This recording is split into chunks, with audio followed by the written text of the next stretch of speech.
Hello friends, welcome to channel 𝙑𝙤𝙬𝙬 സ്വാഗതം. എൻ്റെ പേര് അജയ്. അപ്പോൾ എല്ലാവർക്കും സുഖം വിശ്വസിക്കുന്നു. അപ്പോൾ നമ്മളിന്ന് പറയാൻ പോകുന്നത് ജൂനിയോ കാർഡിനെ കുറിച്ചാണ്. അപ്പോൾ നിങ്ങൾ കുറച്ച് പേരെങ്കിലും ജൂനിയോ കാർഡ് കേട്ടിട്ടുണ്ടായിരിക്കും, പ്രത്യേകിച്ച് പാരൻസ്. ഇത് ആക്ച്വലി നമ്മുടെ ചിൽഡ്രൻസിന് കൊടുക്കാൻ പറ്റുന്ന ഒരു പ്രീപെയ്ഡ് കാർഡാണ്, ഒരു സ്മാർട്ട് പ്രീപെയ്ഡ് കാർഡാണ്. പ്രീപെയ്ഡ് കാർഡ് നിങ്ങൾക്ക് അറിയാം, നമ്മുടെ വാലറ്റ് പോലെ നമ്മളതിൽ എമൗണ്ട് ആവശ്യമുള്ളത് ആഡ് ചെയ്ത് കൊടുത്തിട്ട് ഉപയോഗിക്കുന്ന ഒരു കാർഡാണ്. അപ്പോൾ നമുക്കറിയാമായിരിക്കും, നമ്മൾ ഇതുവരെയായിട്ട് പോക്കറ്റ് മണി കൊടുക്കുന്ന ഒരു പരിപാടി ഉണ്ടായിരിക്കും നിങ്ങൾക്ക് കുട്ടികൾക്കൊക്കെ. പോക്കറ്റ് മണി അതായത് നമ്മുടെ അവരുടെ ചെറിയ ചിലവുകളും ചെറിയ സംഭവങ്ങളൊക്കെ ഇതാക്കാൻ വേണ്ടിയിട്ടുള്ള ഒരു പോക്കറ്റ് മണി നമ്മൾ സ്ഥിരമായിട്ട് കൊടുക്കുന്നതാണ്, അതും ക്യാഷ് ആയിട്ട് കൊടുക്കാറ്.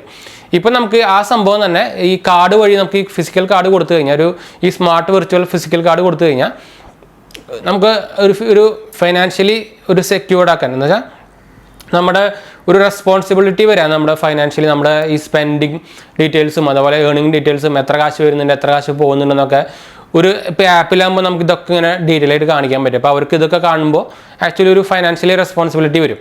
അപ്പോൾ അത് ഡെവലപ്പ് ചെയ്യാനുള്ള പറ്റിയൊരു സംഭവമാണ് അപ്പോൾ ഈ ജൂനിയോ കാർഡ് എന്ന് പറയുന്നത്. അപ്പോൾ ഒരു പുതിയ ഫിൻടെക് കമ്പനി ഇറങ്ങിക്കുന്ന ഒരു കാർഡാണ്, പക്ഷേ അത്യാവശ്യം നല്ല റേറ്റിംഗ് കാര്യങ്ങളൊക്കെ ഉണ്ട്. അത് ആക്ച്വലി ഞാൻ പറഞ്ഞ പോലെ തന്നെ പ്രീപെയ്ഡ് കാർഡാണ്.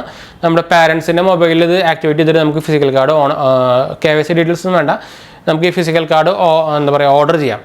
അപ്പോൾ ഇത് ഓർഡർ ചെയ്ത് കഴിഞ്ഞാൽ നിങ്ങൾക്ക് ആവശ്യമുള്ള മണിയിൽ ആഡ് ചെയ്ത് കൊടുത്തിട്ട് നമുക്ക് വേണമെങ്കിൽ ഈ കാർഡ് നമ്മുടെ ചിൽഡ്രൻസിനും കാര്യങ്ങളൊക്കെ കൊടുക്കാം.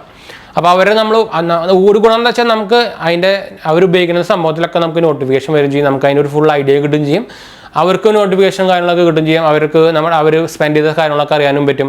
അപ്പോൾ അവർക്കൊരു ഞാൻ നേരത്തെ പറഞ്ഞ പോലെ തന്നെ നമ്മുടെ എത്ര കാശ് പോകുന്നുണ്ട് എത്ര കാശ് വരുന്നുണ്ടെന്നൊക്കെ ഒരു ഐഡിയ കാര്യങ്ങളൊക്കെ കിട്ടും. അപ്പോൾ അതൊരു ഫൈനാൻഷ്യലി റെസ്പോൺസിബിലിറ്റി വരാനുള്ള ഒരു മോഡാണ്. എന്ന് വെച്ചാൽ നമുക്ക് വിഷ്വലി നമ്മൾ കാണുമ്പോഴാണല്ലോ നമ്മൾ മനസ്സിലാക്കുന്നത്. പിന്നെ ഇത് ആക്ച്വലി 0 ചാർജ് കാർഡാണ്, 0 മെയിൻ്റനൻസ് ഫ്രീ ഒക്കെ ഉള്ളതാണ്, ഒരു എക്സ്ട്രാ കാശും കാര്യങ്ങളൊന്നും ഇല്ല അതിന്. പിന്നെ നമുക്കിത് മാസ്റ്റർ കാർഡാണ് വരുന്നത്. പിന്നെ നമുക്കിതിൽ ക്യാഷ് ബാക്സുകൾ വരുന്നുണ്ട്, 2% ക്യാഷ് ബാക്ക് വരുന്നുണ്ട് നമ്മൾ UPI വഴി ഇതിലേക്ക് ക്യാഷ് ആഡ് ചെയ്യുമ്പോൾ. അല്ലാണ്ട് പിന്നെ 3% ക്യാഷ് ബാക്ക് വരുന്നുണ്ട് നമ്മൾ ഈ കാർഡ് ഓഫ്ലൈനിലായാലും ഓൺലൈനായാലും നമ്മൾ സ്വൈപ്പ് ചെയ്ത് ഉപയോഗിക്കുമ്പോൾ നമുക്ക് 3% ക്യാഷ് ബാക്കും വരുന്നുണ്ട്. അതെല്ലാം നമുക്ക് ക്രെഡിറ്റ് ആവുന്നത് ഒരു 7 ഡേയ്സിനുള്ളിലാണ്, ഒരു സ്ക്രാച്ച് കാർഡായിട്ടാണ് ക്രെഡിറ്റ് ആവുക. അപ്പോൾ നിങ്ങൾക്ക് വേണമെങ്കിൽ ഇത് ഉപയോഗിച്ച് നോക്കാൻ നമ്മുടെ പ്ലേ സ്റ്റോറിൽ അവൈലബിൾ ആണ്. പ്രത്യേകിച്ച് നമ്മുടെ ഇപ്പോൾ ടീനേജ് എല്ലാവർക്കും നമുക്ക് ആർക്ക് വേണമെങ്കിൽ ഈ കാർഡ് എടുത്ത് കൊടുക്കാം, കുഴപ്പമൊന്നുമില്ല. അപ്പോൾ ഇത് ശരിക്കും ആക്ച്വലി നമ്മുടെ റിയൽ ടൈം ഫീച്ചേഴ്സ് ഉള്ളത് കൊണ്ട് തന്നെ നമ്മൾ കൊടുത്ത ആൾ എന്തൊക്കെ കാര്യത്തിൽ ഉപയോഗിക്കുന്നതെന്ന് നമുക്കറിയാൻ പറ്റും. അതൊരു ശരിക്കൊരു എന്താ പറയുക, നമ്മളൊരു എന്താ പറയുക, അതിന് ശരിക്കും മോഡുണ്ടല്ലോ, നിങ്ങൾക്ക് കിട്ടുന്നില്ല. അത് ശരിക്കും സംഭവം നിങ്ങൾക്ക് മനസ്സിലായിരിക്കുന്നു. പാരന്റൽ കൺട്രോൾ എന്ന് പറയില്ലേ, ആ സംഭവം തന്നെ നമുക്ക് ഇടയ്ക്കിടയ്ക്ക് ആ വാക്ക് വരുന്നില്ല. അപ്പോൾ അത് നമുക്ക് കറക്റ്റായിട്ട് അറിയാൻ പറ്റും. നിങ്ങൾ അറിയായിരിക്കും നമ്മുടെ കമ്പ്യൂട്ടറിലും നമ്മുടെ ആൻറ്റിവൈറസ് സോഫ്റ്റ്വെയറിലൊക്കെ ഈ പാരന്റൽ കൺട്രോൾ സംഭവം വരുന്നതാണ്. എന്ന് വെച്ചാൽ നമ്മൾ ഇപ്പോൾ നമ്മുടെ ലാപ്ടോപ്പ് കൊടുക്കുന്ന ആൾക്കാർ എന്താ ചെയ്യുന്നതെന്നൊക്കെ അറിയാൻ വേണ്ടിയുള്ളത്. പ്രത്യേകിച്ച് കിഡ്സും ചിൽഡ്രൻസിനൊക്കെ നമ്മൾ എന്ത് സൈറ്റാണ് കാണുന്നത് അതൊക്കെ നമുക്ക് നോക്കാൻ പറ്റുന്ന ഒരു സംഭവമാണ് പാരന്റൽ കൺട്രോൾ. അതുപോലെ തന്നെയാണ് നമ്മൾ കൊടുക്കുന്ന കാശ് എന്തിനൊക്കെ ഉപയോഗിക്കുന്നത് നമുക്ക് ട്രാക്ക് ചെയ്യാൻ പറ്റും, നമുക്ക് ഈ ആപ്പ് വഴിയാണ് കൊടുക്കുന്നത്. ഇപ്പോൾ സ്മാർട്ട് വേ ആണ്. അപ്പോൾ അതാണ് മെയിൻ സംഭവം. സ്മാർട്ട് പ്രീപെയ്ഡ് കാർഡാണ്, ഫ്രീ കാർഡാണ്, എക്സ്ട്രാ ചാർജും കാര്യങ്ങളൊന്നും ഇല്ല കേട്ടോ. അപ്പോൾ നിങ്ങൾക്ക് എന്തായാലും പിന്നെ ഇത് മാസ്റ്റർ കാർഡാണ്. അപ്പോൾ എല്ലാം വൈഡ്ലി അക്സെപ്റ്റഡ് ആണ്. നിങ്ങൾക്ക് അറിയാം മാസ്റ്റർ കാർഡ് എന്ന് പറയുന്നത് ഇന്റർനാഷണൽ ഒരു റുപ്പി ഇന്റർനാഷണൽ പേയ്മെൻറ്റ് മെത്തേഡാണ്. അപ്പോൾ ഇത് വൈഡ്ലി അക്സെപ്റ്റഡ് ആണ്, എല്ലായിടത്തും ഉപയോഗിക്കും, ഓഫ്ലൈനായാലും ഓൺലൈനായാലും ഉപയോഗിക്കാം കേട്ടോ. അപ്പോൾ ആവശ്യമുള്ളവർക്ക് ഒന്ന് ട്രൈ ചെയ്ത് നോക്കാം കേട്ടോ. നമ്മൾ ഈ ആപ്പ് വഴി അപ്ലൈ ചെയ്താൽ മതി. നമ്മൾ കുറച്ച് പേര് നമ്മുടെ സബ്സ്ക്രൈബേഴ്സ് പറഞ്ഞിട്ടുണ്ട് അതിനോട് കുറിച്ചൊരു വീഡിയോ ഇടാൻ. അപ്പോൾ നിങ്ങൾക്ക് എല്ലാവർക്കും ഒരു ഓൾമോസ്റ്റ് ഐഡിയ കിട്ടിയെന്ന് വരിക്കുന്നു. ഈസി പ്രൊസീജിയർ ഒന്നുമില്ല, ജസ്റ്റ് നമ്മുടെ ആപ്പ് ഇൻസ്റ്റാൾ ചെയ്യുക, അതിൽ കാരണം പ്രൊസീജിയർ കൊടുക്കാത്തേ ഉള്ളൂ കേട്ടോ. ഫുൾ KYC കാര്യങ്ങളൊന്നും വേണ്ട.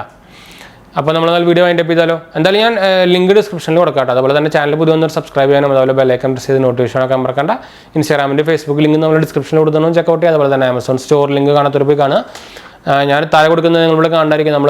നമ്മുടെ ചാനലിലെ പേജ് ആമസോണിൽ തുടങ്ങിയതാണ്. അപ്പോൾ നിങ്ങൾക്ക് ആമസോൺ പർച്ചേസിങ് കുറച്ചും കൂടി എളുപ്പമാക്കാനുള്ള സംഭവമായിരിക്കും. നമ്മൾ ചെറിയ ഹോം പേജ് പോലെ തുടങ്ങിയിട്ടുണ്ട് എല്ലാ കാറ്റഗറി ആയിട്ട്. അതുപോലെ ടോപ്പ് 5 കാറ്റഗറി, അതുപോലെ നമ്മൾ ഉപയോഗിക്കുന്ന ഗാഡ്ജറ്റ്സിൻ്റെയും എല്ലാം കൂടി ഒരു ഹോം പേജ് പോലെ തുടങ്ങിയതാണ്. അപ്പോൾ നിങ്ങൾക്ക് എന്തായാലും ട്രൈ നോക്കട്ടെ. അതുപോലെ തന്നെ ഗീവ് അവേ കാണാത്തവരും പാർട്ടിസിപ്പേറ്റ് ചെയ്തവരും പോയി കാണാം. ഞാൻ എന്തായാലും ലാസ്റ്റായിട്ട് കൊടുക്കാം. എന്തെങ്കിലും സംശയം കാര്യമൊക്കെ എന്നെ കമൻറ്റ് ചെയ്യാനും അതുപോലെ തന്നെ ഇൻസ്റ്റാഗ്രാം ഫേസ്ബുക്ക് ഫോളോ ചെയ്യാനും നിങ്ങൾക്ക് അതിലും കോൺടാക്ട് ചെയ്യാം. അപ്പോൾ നമുക്ക് വീഡിയോ വൈൻഡ് അപ്പ് ചെയ്താലോ. അപ്പോൾ നിങ്ങൾക്ക് ഓൾമോസ്റ്റ് ഐഡി കിട്ടുന്ന എന്തെങ്കിലും സംശയം കമൻറ്റ് ചെയ്താൽ മതി. അപ്പോൾ അടുത്ത വീഡിയോ ഇടാം. ബൈ.